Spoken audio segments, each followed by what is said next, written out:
Parece ser que Zelensky está absoluta y completamente decidido a llevar a cabo la destitución de todos aquellos que lleven a cabo actos de corrupción, sin importar qué cargo tengan dentro de la cúpula militar y diplomática de Ucrania, con el objetivo de acelerar la entrada al bloque de la Unión Europea y, ¿por qué no?, próximamente en el bloque de la OTAN. Abróchense los cinturones porque aquí arrancamos y vámonos rápidamente hasta Kiev, en Ucrania, para hablar en esta primera noticia de que el presidente ucraniano Volodymyr Zelensky acaba de anunciar y confirmar la destitución de Yuri Shihol como jefe del Servicio Estatal de Comunicaciones Especiales y Protección de la Información en Ucrania. Todo esto por supuestos casos de corrupción que a continuación se los voy a detallar. Sin embargo, hay que decir que el funcionario ucraniano destituido dijo en sus cuentas de redes sociales que iba a demostrar su inocencia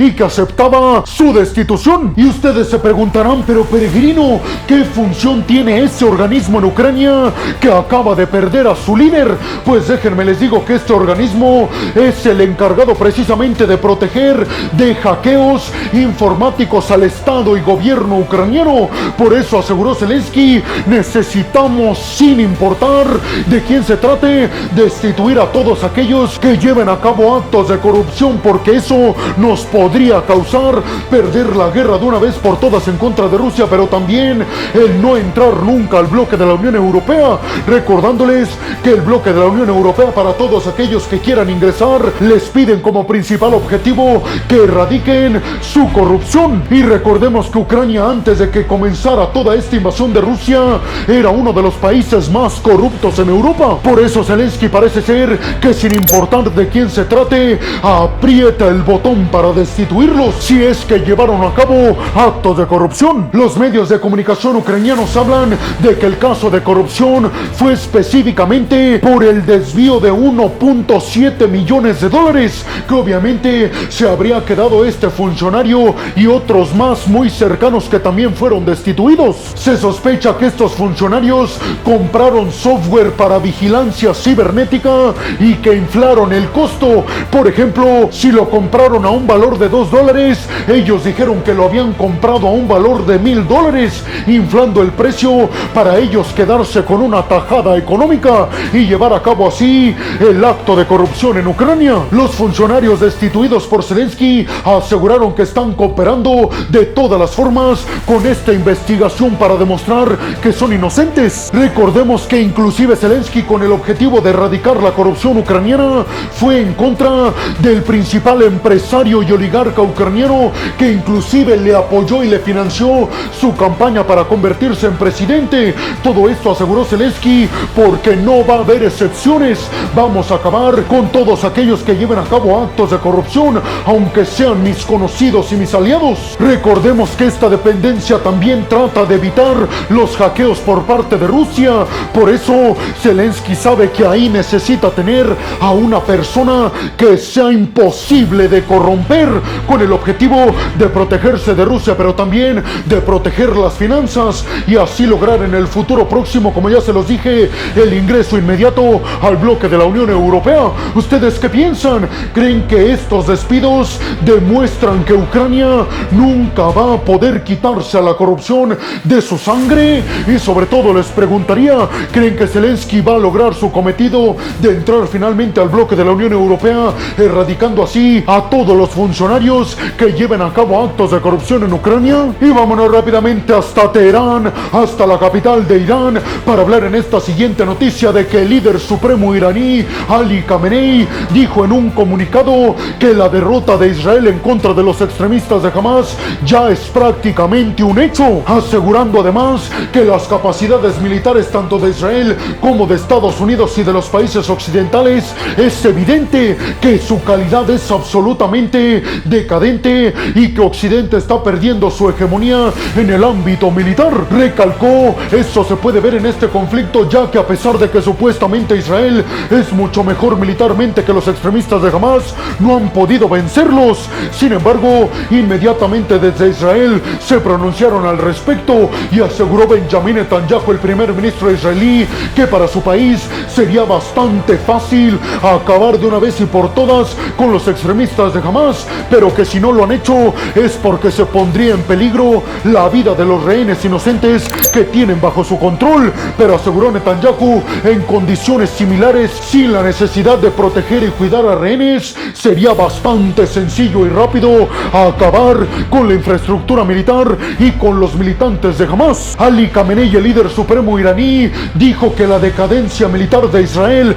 ya es un hecho y que es evidente, ya que ellos dijeron que en aproximadamente algunas semanas iban a acabar por completo con los extremistas de Hamas, y aseguró que eso está muy lejos de que suceda. Khamenei además dijo que no solamente piensa que Israel no ha logrado acabar con Hamas, sino que también piensa que no va a poder acabar con el grupo extremista nunca. Recordemos que Israel ha dicho que no va a terminar su intervención en Gaza hasta que acabe por completo con la industria militar y con hasta el último militante de los extremistas de Hamas. Algo que es cierto, se ve mucho más complejo de lo que parecía en un comienzo el 7 de octubre. ¿Ustedes qué piensan? ¿Creen que el líder supremo iraní Ali Khamenei tiene razón cuando asegura que Israel ya ha perdido este conflicto debido a que durante varias semanas no ha podido erradicar por completo a los extremistas de Hamas como se habían planteado? Y sobre todo les preguntaría, ¿creen que Israel va a poder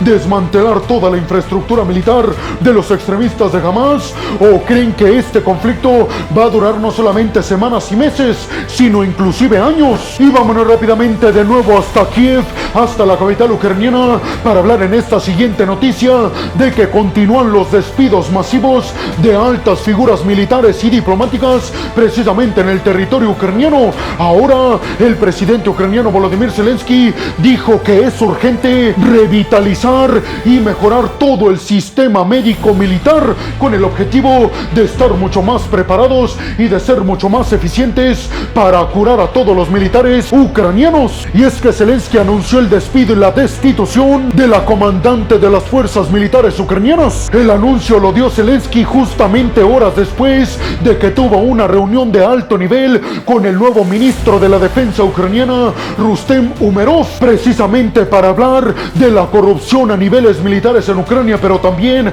para hablar de los resultados que en estos momentos están obteniendo los ucranianos en la orilla este del río de Dnipro, que como ustedes ya lo saben porque se los he dicho en videos anteriores, los ucranianos están tratando de conseguir y consolidar todo su avance en la orilla este del río de Dnipro, una región que estaba ilegalmente controlada por los rusos. La intención de esta, ustedes ya lo saben, es llegar a cortar las líneas de suministro del Kremlin, pero también abrir la puerta a las posibilidades que existen en el futuro de recuperar la península de Crimea. Zelensky aseguró que se necesitan acciones bastante rápidas, ya que no hay tiempo para segundas oportunidades, refiriéndose a la sorpresiva destitución de este alto mando militar en el sector médico ucraniano. Ostachenko fue reemplazada en este puesto como comandante militar de las fuerzas médicas ucranianas por Anatoly Kazmirchuk, que era jefe de una de las clínicas militares ucranianas. En este contexto, Volodymyr Zelensky ha dicho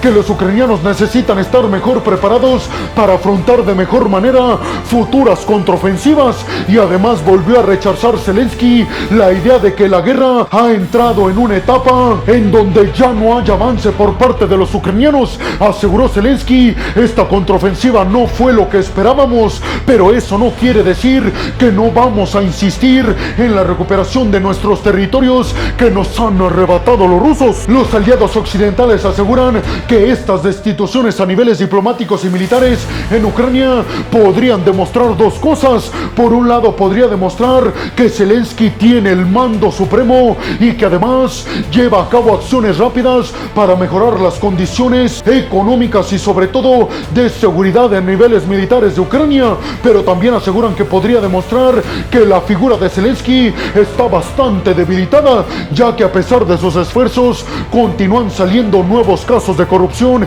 y por ende nuevas destituciones. ¿Ustedes qué piensan? ¿Creen que todas estas destituciones tan sorpresivas y tan rápidas demuestre que Zelensky tiene liderazgo, o demuestra precisamente lo contrario, que las tropas ucranianas, además del propio Estado ucraniano, está bastante debilitado? Y vámonos rápidamente hasta el mar de la China Meridional para hablar en esta siguiente noticia de que Filipinas está tratando tratando de entablar comunicaciones mucho más cercanas con Vietnam y con Malasia, esto con el objetivo de llevar a cabo la creación de un nuevo código de conducta en el mar de la China Meridional. Todo esto ante la creciente hostilidad por parte de China, que asegura todo el mar de la China Meridional le corresponde. Hay que recordar que China y todos los países inmiscuidos en este conflicto por las aguas en el mar de la China Meridional han intentado establecer un código de conducta para que se eviten contratiempos o enfrentamientos. Sin embargo, China ha estado retrasando la creación de este código de conducta,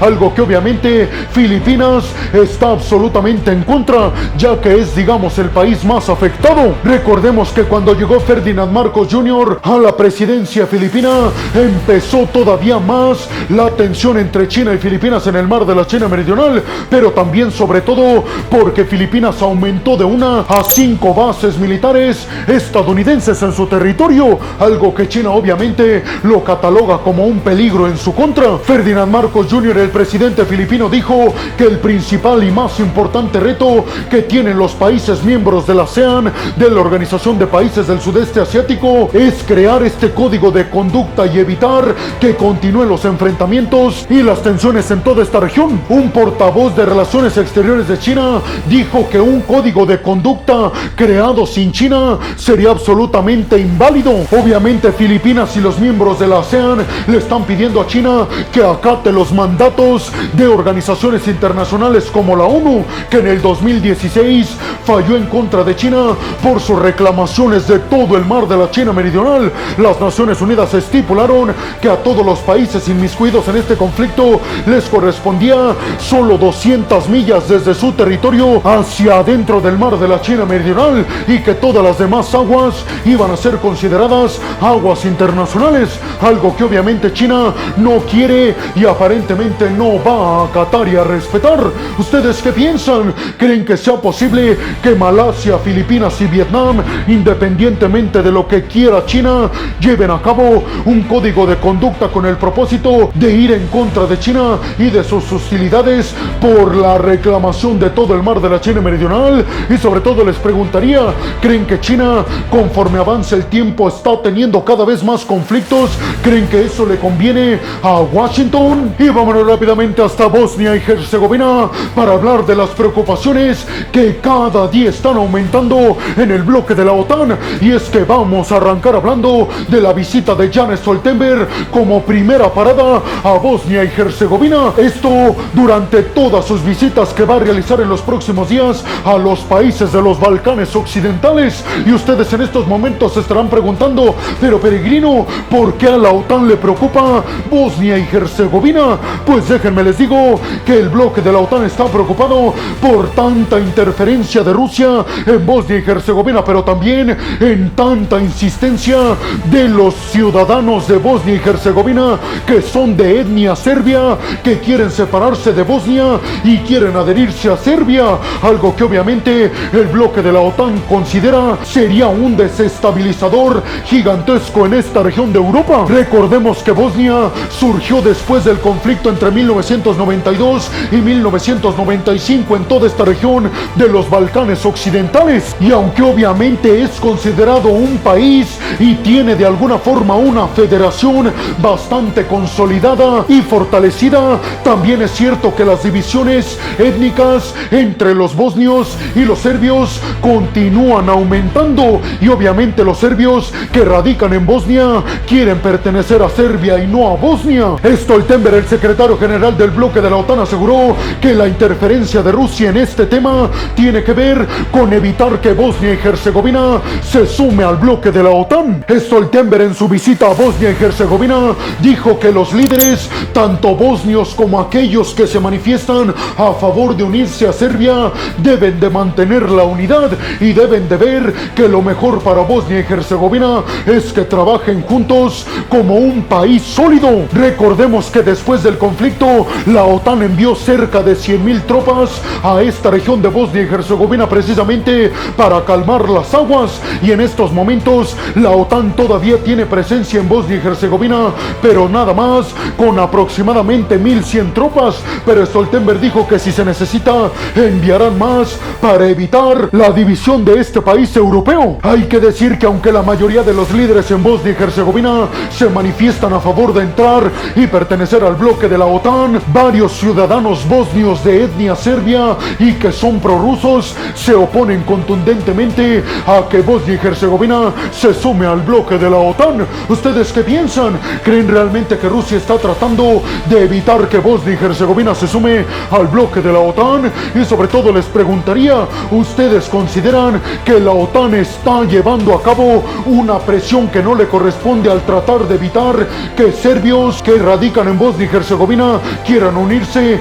al territorio serbio? ¿Qué creen que busca Rusia con todo esto? Además de evitar la entrada a la OTAN por parte de Bosnia, ¿creen que lo que está intentando es desestabilizar aún más a toda Europa y por ende al bloque de la OTAN? Y vámonos rápidamente hasta Tel Aviv, hasta la capital de Israel, para hablar en esta siguiente noticia del hecho de que el sistema de defensa aérea Onda de David acaba de ser aprobado para enviarlo a Finlandia. Sí, peregrinos, Finlandia acaba de autorizar la compra de un sistema de defensa aérea Onda de David a Israel, que fabrica conjuntamente con Estados Unidos. Recordemos que Finlandia, el nuevo miembro del bloque de la OTAN, el miembro número 31, ha estado aumentando sus capacidades militares ofensivas y defensivas, sobre todo porque comparte la frontera más grande de toda Europa con Rusia. Esto es un acuerdo histórico equivalente a 340 millones de dólares entre Finlandia e Israel. Recordemos que la Onda de David,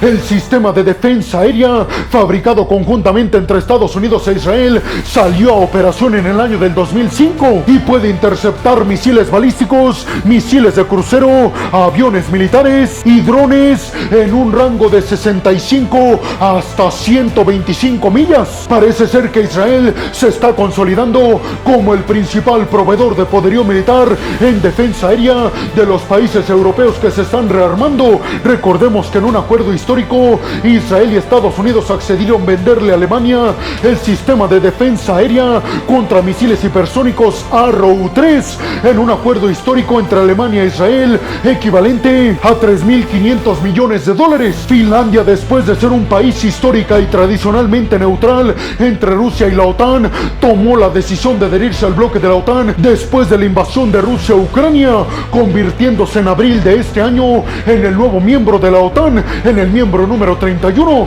¿Ustedes qué piensan? ¿Creen que Finlandia se convertirá en uno de los bastiones más importantes del bloque de la OTAN, sobre todo en el conflicto futuro en el mar Báltico y en el Ártico? Y sobre todo les preguntaría, ¿creen que Finlandia, además de estarse esforzando en consolidar sus defensas aéreas en contra de Rusia, también va a tener próximamente uno de los ejércitos más poderosos del mundo, como pronosticaron en Washington? Y bueno, hemos llegado al final del video del día de hoy. Les quiero agradecer muchísimo todo el apoyo que me dan. Sin ustedes yo no podría dedicarme a lo que más me apasiona en el mundo. Así que muchas, pero muchas gracias, peregrinos. Sin más por el momento, nos vemos en el siguiente video de Geopolítica. Hasta la próxima.